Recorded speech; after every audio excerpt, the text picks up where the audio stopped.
Captain Wu Jin stared at the enemy ships through his command screen. 3 large alien vessels moved slowly through space near the bright star Vega. They carried supplies for the Galactic Confederation forces. Food, weapons, and fuel that would help them fight against Earth and her colonies. "Sora, can you hear their radio signals?" Wu Jin asked his communications officer. Lieutenant Sora pressed her headphones closer to her ears.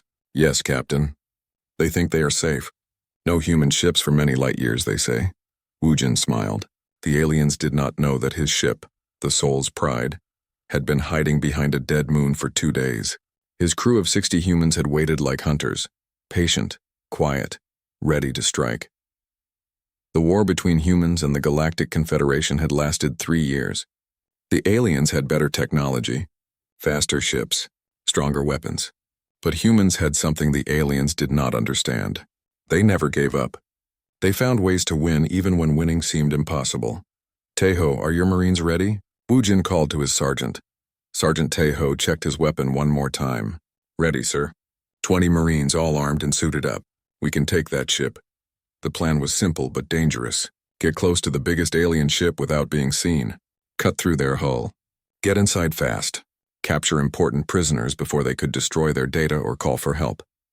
Wu Jin had studied the alien ships for months. He knew their weak spots. He knew where they kept their command center. Most importantly, he knew they would not expect humans to be brave enough to board their ship in space. "Move us in, Helm. Nice and slow. Keep us in the shadow of that cargo ship." The Soul's Pride crept forward. It was a small ship compared to the alien vessels. Earth could not build ships as big as the Confederation could. But being small meant being hard to see.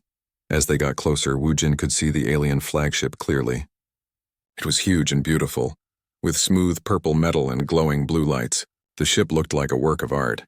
But Wu Jin knew it carried weapons that could destroy whole cities. "We are close enough, Captain," reported his pilot. "Their sensors will spot us soon if we get any closer. Teho, take your team and go. You have 30 minutes before they notice us." The Marines moved to the airlock. Each one wore a black spacesuit with small thrusters. They would fly across the empty space between ships and cut their way inside. It was the most dangerous part of the mission. Teho led his team out into space. They moved like shadows between the stars. Wu Jin watched them on his screen, holding his breath. If the aliens saw them now, his Marines would die in space far from Earth. But the aliens did not see them. The Marines reached the alien ship and attached their cutting tools to the hull. Blue sparks flew as they burned through the metal. Within minutes, they had made a hole big enough to climb through. "We are inside," Teho's voice crackled over the radio. "Moving to the command center now." Wu Jin waited. On his screen, he could see alien crew members walking around their ship. They had no idea that human soldiers were creeping through their corridors. The aliens looked different depending on their species. Some were tall and thin with gray skin. Others were short and covered in scales. A few had extra arms or strange-colored eyes, but they all believed humans were weak and primitive. "Contact." Teho's voice was urgent now. "We found their command center. There are many high-ranking officers here." The sound of weapons firing came through the radio. Wu Jin gripped his chair. His Marines were fighting for their lives inside the alien ship. "Status report, Teho." "We have control, sir." The aliens surrendered quickly. They were not expecting a fight inside their own ship. "We have captured their commander and several other important officers." Wu Jin felt relief wash over him. "Any casualties?" 2 Marines with minor injuries. The aliens have some wounded too, but nothing serious." "Good. Secure the prisoners and get ready to return. Sora, send the signal to retreat." But as Wu Jin prepared to leave, something unexpected happened. Lieutenant Sora was listening to the alien communications when she heard something strange. "Captain, the alien commander is asking about their wounded crew members. He wants to know if we will treat their injuries." Wu Jin paused. This was not what he expected. In all the alien propaganda, humans were described as monsters who tortured prisoners and killed the wounded. But here was an alien commander, captured and defeated, worried about his injured crew. "Tell Teho to bring any wounded aliens back with the prisoners. We will treat their injuries on our ship." Sora looked surprised. "Sir, are you sure? They would not do the same for us." "Maybe not," Wu Jin said, "but we are not them." When the Marines returned, they brought with them 12 alien prisoners. 3 of them were hurt from the fighting. The most important prisoner was Commander Veltar. a tall alien with blue-gray skin and proud yellow eyes. He wore a uniform covered in medals and symbols of rank. As the human medics treated the wounded aliens, Commander Veltar watched with confusion. He had expected to be tortured or killed. Instead, human doctors worked carefully to heal alien injuries. "Why do you help our wounded?" he asked in broken human language. Wu Jin looked at the proud alien commander. "Because they are hurt and we can help them. But we are enemies. We would not do this for you." "I know," Wu Jin said simply. "That is the difference between us." The Soul's Pride began its journey back to human space. In the ship's prison cells, 12 alien prisoners tried to understand what had just happened. They had been captured by the humans they were taught to hate. But instead of cruelty, they found mercy. Instead of revenge, they found medical care. Commander Veltar lay on his bunk thinking about the human captain's words.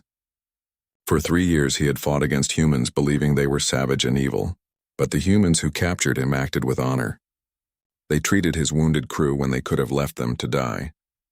As the stars moved past the small window in his cell, Veltar began to wonder if everything he had been told about humans was wrong.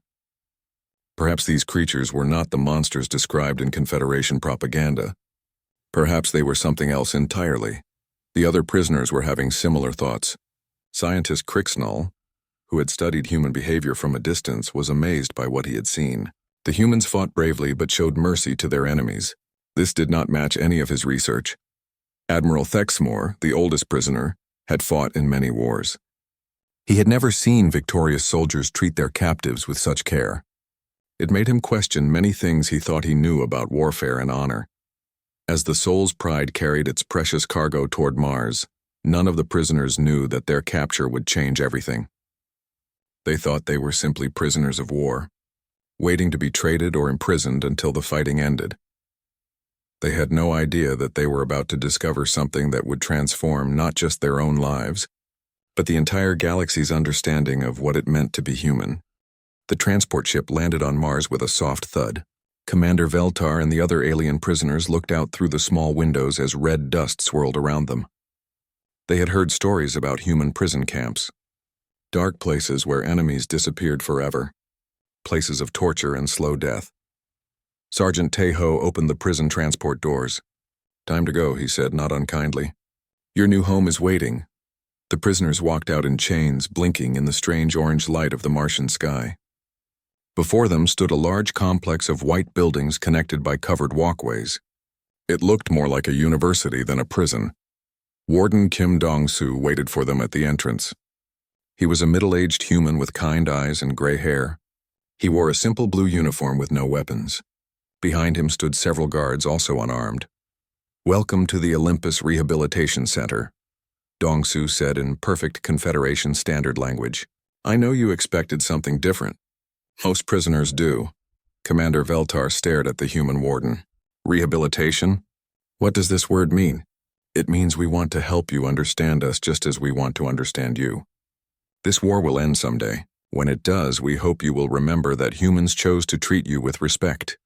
The aliens were led inside the main building. The hallways were bright and clean. There were windows everywhere, letting in natural light. Alien art hung on the walls. Not human art, but paintings and sculptures from dozens of different worlds. "How did you get these?"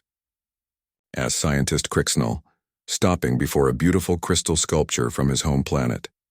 "Gifts from other prisoners," Dong-soo explained. "Many aliens have stayed here over the past 2 years. Some made art to pass the time. Others taught us about their cultures. We keep their gifts to remember them." The prisoners were taken to their living quarters.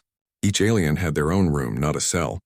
The rooms had real beds, desks, and entertainment systems. The walls could display images from their homeworlds. The air was adjusted for each species' needs. Admiral Thexmore examined his room carefully. "Where are the bars? Where are the guards?" "There are no bars," said Guard Captain Hyun-woo, a young human with a friendly smile. "You cannot leave the facility, but within it you are free to move around. The guards are here to help you, not to watch you every moment." "This makes no sense," Veltar said. "We are prisoners of war. Why do you treat us like guests?" Dong-soo sat down across from the confused alien commander. "Tell me, Veltar, what did your leaders say about human prisons?" "They said you torture prisoners for information. They said you kill anyone who will not talk. They said humans have no honor. And what have you seen so far?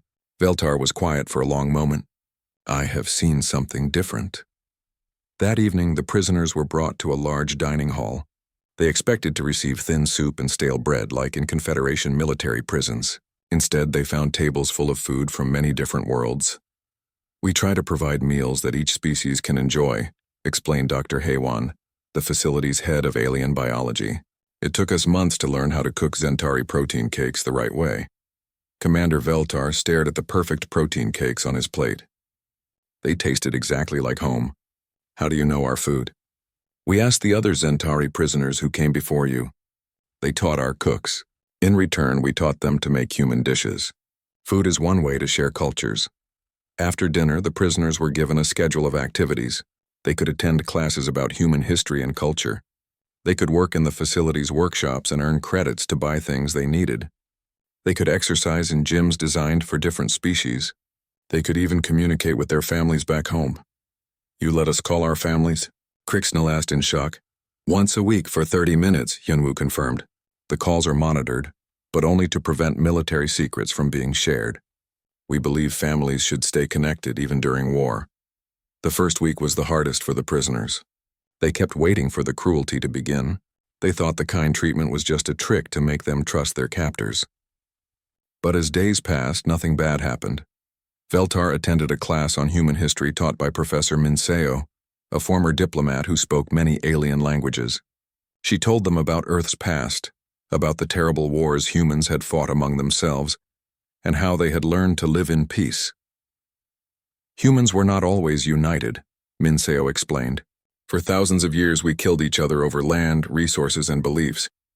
But we learned that understanding each other was better than destroying each other. If humans fought so much, why should we trust you now? Asked Admiral Thexmore. Because we learned from our mistakes. We know what war costs. We know that today's enemy might be tomorrow's friend. We treat you well because we hope that someday your people and our people can be friends too. The aliens found this idea strange but interesting. In the Confederation, old enemies were never forgiven. Defeated species became slaves or were destroyed completely. The idea that enemies could become friends was new to them. One day, prisoner Yixtal, a young Keth scientist, became very sick. His species had a weak immune system, and he caught a human virus that was spreading through the facility. For his people, this virus could be deadly. The human medical staff worked day and night to save him. Dr. Haywan even called specialists from Earth to help. They tried medicine after medicine, treatment after treatment. For 3 days, Yixtal lay dying while humans fought to keep him alive. Why do you care so much? Commander Veltar asked Dr. Haywan as she worked through her 3rd straight day without sleep. He is just a prisoner. His own people would not work this hard to save a human. Dr. Haywan looked up from her medical equipment, her eyes red with exhaustion. Every life has value. It does not matter if he is human or alien, friend or enemy. He is sick and I am a doctor. That is enough. On the 4th day, Yixtal's fever broke. He would live. When he woke up and saw the human doctors around his bed, he began to cry. No one had ever worked so hard to save his life, not even his own people. The other prisoners watched all of this happen. They saw humans risk their own health to save an alien enemy. They saw human doctors work without rest or reward to heal someone who had been trying to kill humans just weeks before. That night, as the prisoners talked among themselves, something began to change. The hard walls of hate and fear that they had built around their hearts started to crack. Maybe we were wrong about humans, Crixnell said quietly. Maybe, agreed Veltar. But if we were wrong about this, what else were we wrong about? Admiral Thexmore, who had been silent for days, finally spoke. I have fought in 7 wars. I have seen how soldiers treat their prisoners. I have never seen anything like this. What does it mean? Asked another prisoner. The old admiral was quiet for a long time. It means we need to start asking different questions. Not just about humans, but about ourselves, about this war, about everything we thought we knew. Outside their windows, the red sun of Mars set behind the mountains. The prisoners went to sleep in comfortable beds with full stomachs and confused minds. They had come to this place expecting hell and found something they had no name for. They were beginning to understand that everything they had been told about humans might be lies. But if that was true, then what was the truth? And more importantly, what would they do with that truth when they found it? The answers to those questions would come in time. But for now it was enough that they were beginning to ask them, in a warm, safe place where their enemies treated them better than their own allies ever had. 6 months had passed since the alien prisoners arrived at Olympus Rehabilitation Center. The war still raged across the galaxy, but inside the walls of the facility something different was happening. Enemies were slowly becoming friends. Commander Veltar sat in Professor Minseo's classroom, listening to a lesson about human culture. Today she was teaching them about something called second chances. In human society, we believe people can change, Minseo explained. A person who does bad things today might become good tomorrow. We try to help them change instead of just punishing them. This is weakness, said Kethmore, a new prisoner who had arrived last month. Evil people stay evil. You cannot change their nature. Veltar found himself disagreeing with his fellow alien. 6 months ago, I would have said the same thing. But I have seen humans forgive their enemies. I have seen them help people who tried to kill them. Maybe change is possible. Admiral Thexmore nodded slowly. I have been thinking about this too. In my military career, I ordered the destruction of 3 human colonies. I killed thousands of their people. Yet these humans feed me, house me, and treat my injuries. If they can forgive me, perhaps anyone can change. The class fell silent. It was the first time the old admiral had spoken about his war crimes. The humans in the room, guards and teachers, did not look angry or disgusted. They looked sad but not hateful. We know about your past actions, Professor Minseo said gently, but we believe you are more than the worst thing you have ever done. Here you have a chance to be someone different. After class, Veltar walked to the recreation room where Guard Captain Hyunwoo was setting up a chessboard. The two had been playing the ancient human game for months now. At first, Veltar had refused to play games with his captor. Now he looked forward to their daily matches. You are getting better at this game, Hyunwoo said as they began to play. Your strategic thinking is very good. Zentari children learn war games from birth, Veltar replied, moving his knight. But this chess is different.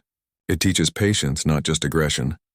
My grandfather taught me chess, Hyunwoo said, studying the board. He said it was like life. Sometimes you must sacrifice something small to save something bigger. Veltar considered this as he watched Hyunwoo move his bishop. In Zentari culture, we believe sacrifice is weakness. A warrior should never give up anything. But here you are giving up your pride to learn from your enemies, Hyunwoo pointed out with a smile. The Zentari commander paused, his hand halfway to his queen. It was true. Months ago, he would have rather died than learn anything from humans. Now he found himself eager to understand their strange ways. In another part of the facility, scientist Crixnall was working in the research lab with Dr. Haywan. They were studying the virus that had almost killed prisoner Yixtal, trying to find better treatments for future cases. Your immune system research is very advanced, Crixnall admitted as he examined human data. We thought humans were primitive in medical science.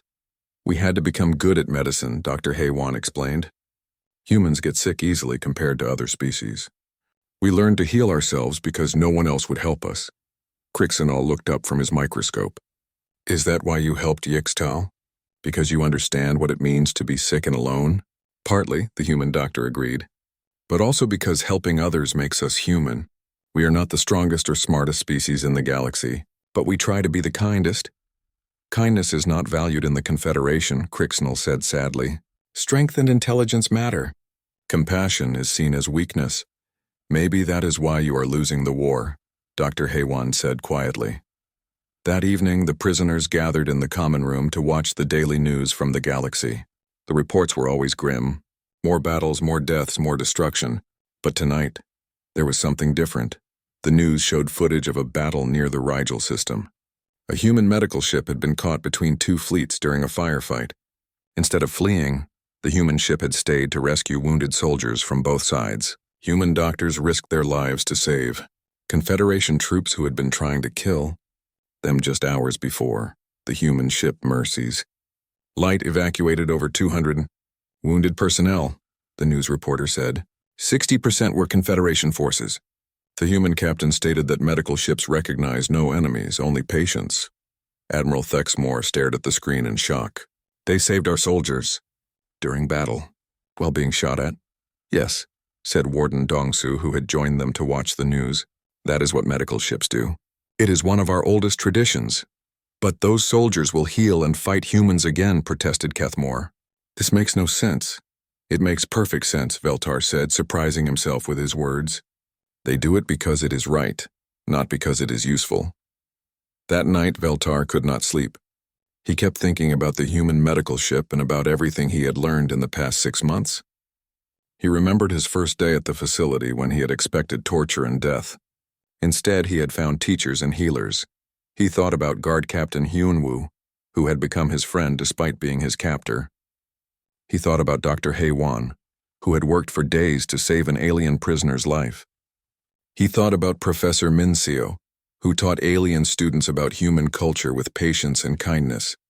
Most of all, he thought about the propaganda he had believed his entire life. Humans were supposed to be monsters, savage beasts who killed for pleasure and conquered for greed. But the humans he had met were nothing like that. They were teachers and healers, friends and protectors. The next morning, Veltar made a decision that would have seemed impossible 6 months ago. He asked to speak with Warden Dong-soo privately. "I want to help," he said simply. "Help with what?" Dong-soo asked. "The war, the fighting. I want to help end it." Dong-soo studied the alien commander carefully. "What changed your mind?" Veltar thought about how to answer. "You did. All of you. You showed me that humans are not the enemies I was told to fight. You are the friends I never knew I wanted. What do you propose to do?" "I have information about Confederation fleet movements, battle plans, weaknesses in our defenses. I can help your military save human lives." Dong-soo was quiet for a long moment. "That would make you a traitor to your own people." "No," Veltar said firmly. "It would make me a friend to all people, human and alien alike. This war is wrong. Someone needs to help end it." Word of Veltar's offer spread quickly through the facility. Some prisoners were angry, calling him a betrayer. Others were thoughtful. A few, like Admiral Thexmore and scientist Crixnell, came to similar decisions. "If humans can forgive us for our crimes," Thexmore said during a prisoner meeting, "perhaps we can forgive ourselves by preventing future crimes." "I want to work with human scientists," Crixnell announced. "Together we might find solutions that neither species could discover alone." Not all the prisoners agreed. Some, like Kethmore, remained loyal to the Confederation, but they were free to hold their beliefs. The humans did not force anyone to change their minds or betray their people. "We respect your choice," Dong-soo told the holdouts, "but we hope that in time, you will see what your fellow prisoners have seen, that peace serves everyone better than war." As the months passed, more alien prisoners chose to help their human captors. They shared intelligence, taught about alien cultures, and worked on projects to end the fighting. Some wrote letters to their families trying to explain what they had learned about humans. The Olympus facility had become something unprecedented in galactic history, a place where enemies became friends, where hatred turned to understanding, and where the future of peace was being built one relationship at a time. But the real test was still to come. Outside the safe walls of the facility, the war continued to rage. Soon, the lessons learned on Mars would be put to the test in the wider galaxy. The prisoners who had learned to see humans as friends would have to decide whether they were brave enough to stand up for that friendship when it mattered most. 1 year had passed since the alien prisoners arrived at Olympus. The war still consumed the galaxy, but something was about to change everything the prisoners thought they knew about the conflict.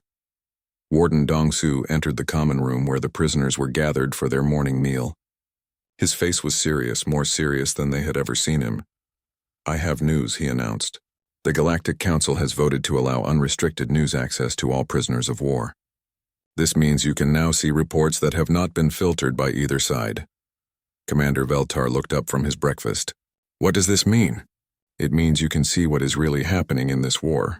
Not just what your government wants you to see, and not just what our government wants you to see. The truth, from independent sources." The prisoners gathered around the large viewing screen as Dong-soo activated the uncensored news feed. What they saw in the next few hours would shatter everything they believed about the war. The first report showed a Confederation attack on the human colony of New Seoul. But this was not the version of events the prisoners had heard before. According to Confederation news, the colony had been a military base threatening alien civilians. The uncensored footage showed something very different. New Seoul had been a farming colony. families growing food to send back to Earth.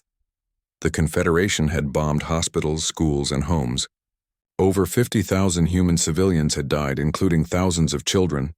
Admiral Thexmore stared at the screen in horror. This cannot be true. Our forces do not target civilians. It is against our military code. But the evidence was clear. Independent reporters from neutral species had documented everything. The Confederation had deliberately targeted civilian areas to break human morale. The next report was even worse. It showed Confederation prison camps where human captives were kept. The prisoners lived in tiny cages, fed barely enough to survive. Many were used for medical experiments or forced labor. Some were simply executed when they became too weak to work.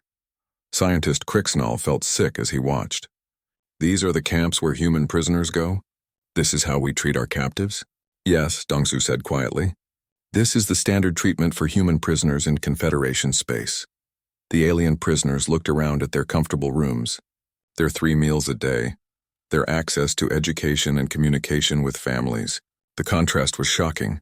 But why did we not know this? Veltar asked. Why were we never told? Because your leaders did not want you to know, came a new voice. Admiral Jamin, the commander of human forces in the sector, had entered the room. Just as they did not want you to know about this. The screen changed to show another report. This one documented a series of attacks on alien civilian targets, hospitals destroyed, refugee ships blown up, entire cities burned, all blamed on human forces. We did not do this, Admiral Jamin said firmly. These attacks were carried out by Confederation forces wearing human insignia. False flag operations designed to make you hate us more. The prisoners watched in stunned silence as report after report revealed the truth. Human forces had never targeted civilians. Every human attack had been against military targets. When human ships found alien civilians in danger, they rescued them even during battle. Meanwhile, the Confederation had committed atrocity after atrocity, then blamed humans for their crimes. The biological weapon attack on Kepler colony last month, Admiral Jamin continued. Your leaders said humans used it on ourselves to gain sympathy. The truth is that Confederation forces released a plague that killed 90,000 humans, including my own daughter. The room was completely silent. Some of the alien prisoners were crying. Others sat in shock, unable to process what they were learning. Why are you showing us this? Whispered Admiral Thexmore. You must hate us. We have been helping the side that commits these crimes. We show you this because you deserve to know the truth, Admiral Jamin replied, and because we need your help to stop it. Over the next several days, the prisoners studied the uncensored reports.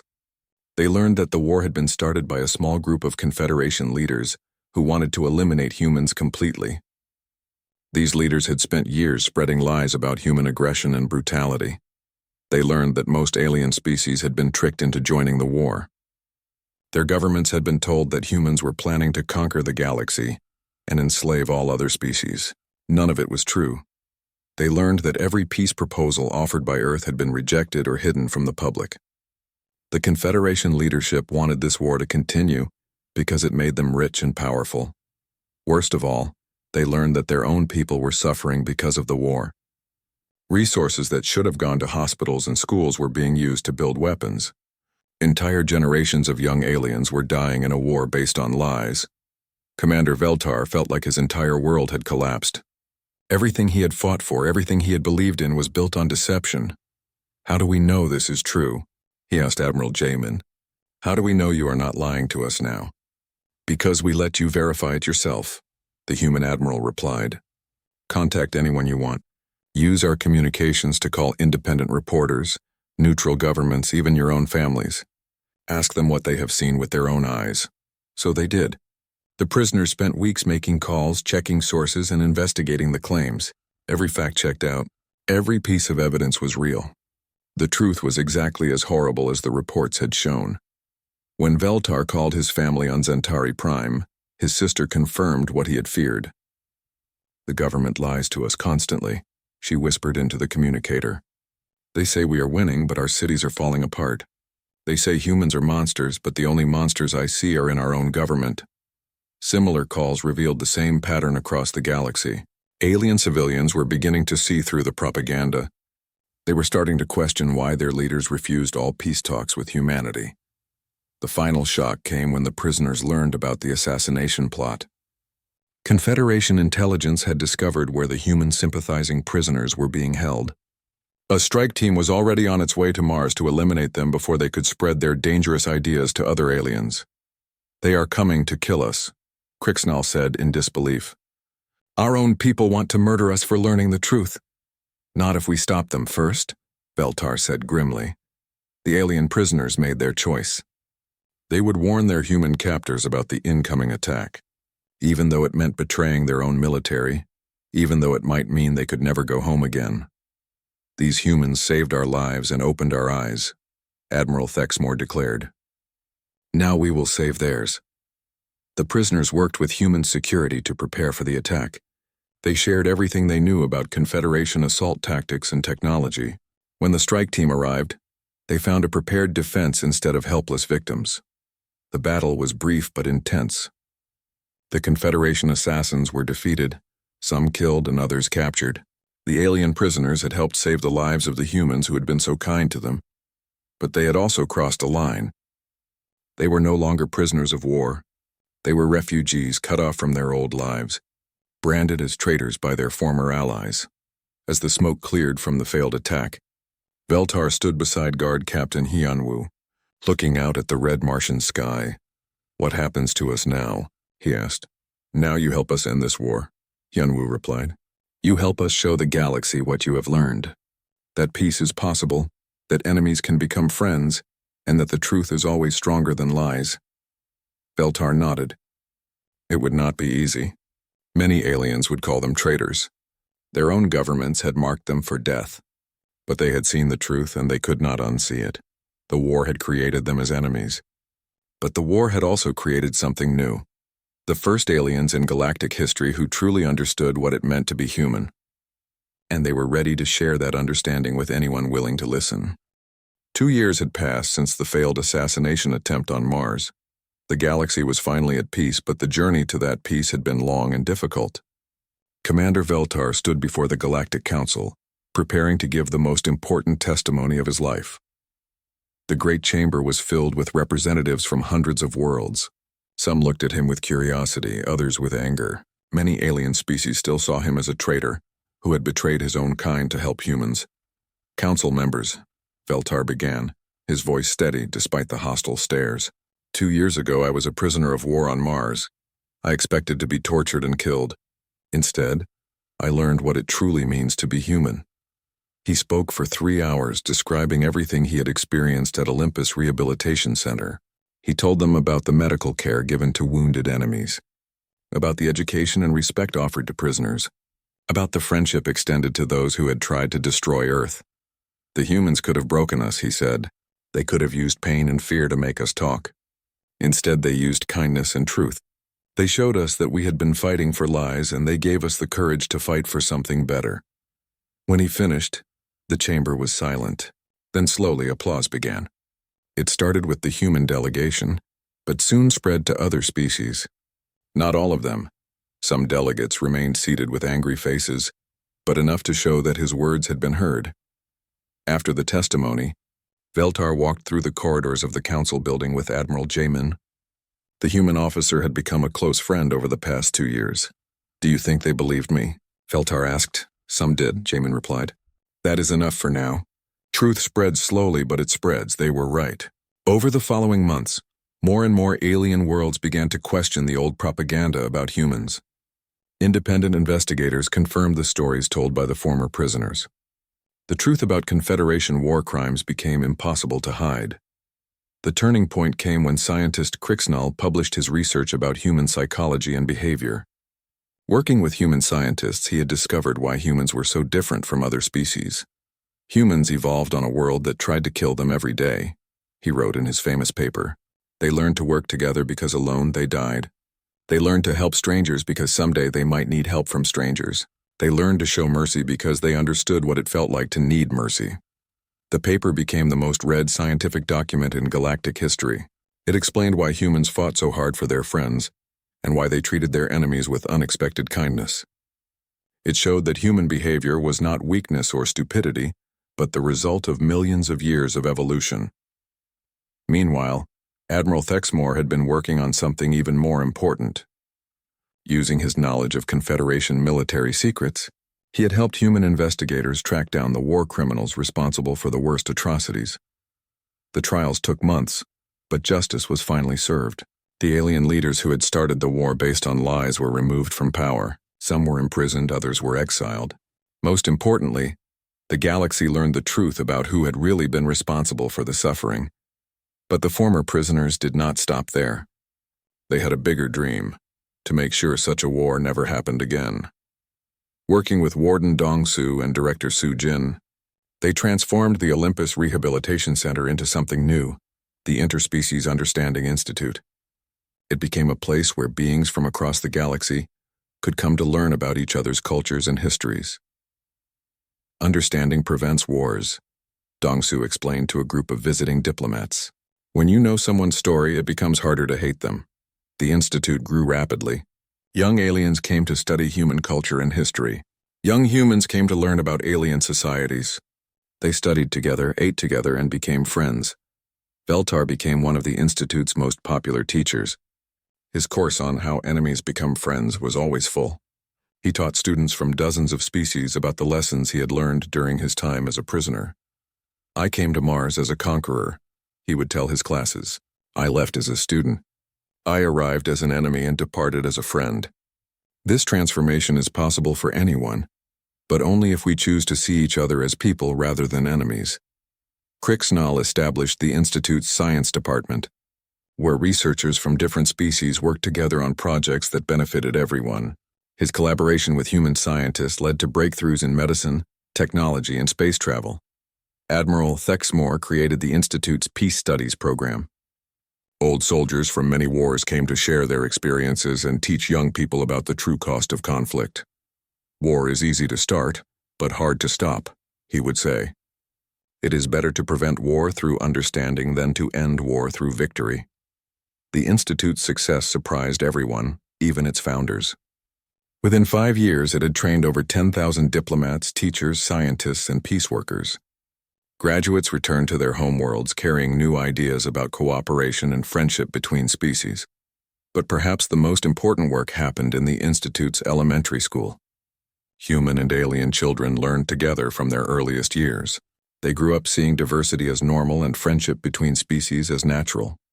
Young Zentari children played games with human kids.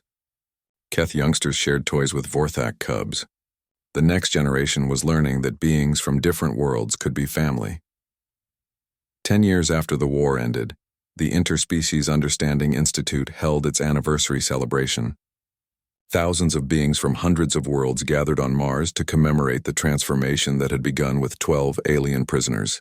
Commander Veltar, now Director Veltar, stood before the crowd with his old friends. Crixnall was there, along with Admiral Thexmore and many others who had made the same journey from enemy to friend. But the most honored guests were the humans who had made it all possible. Warden Dong-Su, now in his 70s but still sharp and kind. Guard Captain Hyun-woo, who had taught an alien commander to play chess and think about sacrifice.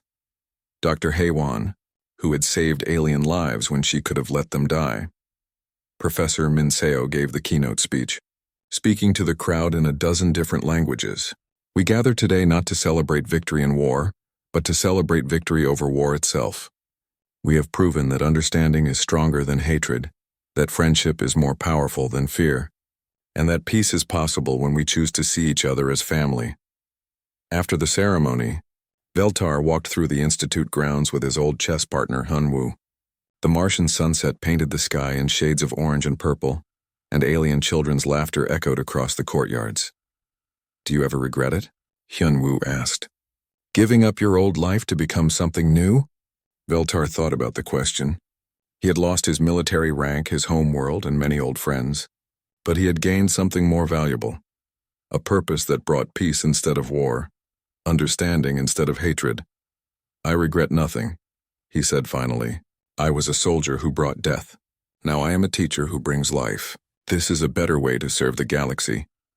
They sat on a bench and watched young beings from a dozen species play together in the garden. A human child was teaching a Zentari youngling how to throw a ball. A Keth cub was showing a Vorthak kit how to build with blocks. This is our real victory, Veltar said quietly. Not the end of one war, but the prevention of future wars. These children will grow up as friends. They will never see each other as enemies to be destroyed. As the red sun set over Mars, the former enemies sat in comfortable silence, watching the future of the galaxy play in the gardens around them. They had learned the greatest lesson of all, that the strongest weapon against hatred is not more hatred, but the simple choice to see the person behind the enemy. The war had ended with treaties and agreements, but the peace would last because it was built on something stronger than law or force. It was built on friendship, understanding, and the knowledge that every being in the galaxy shared the same basic hopes and dreams. In the end, the alien prisoners had become more than humanity's biggest supporters. They had become humanity's partners in building a galaxy where war was remembered only as a reminder of what could happen when people forgot how to see each other as family. And in that family, there was room for everyone.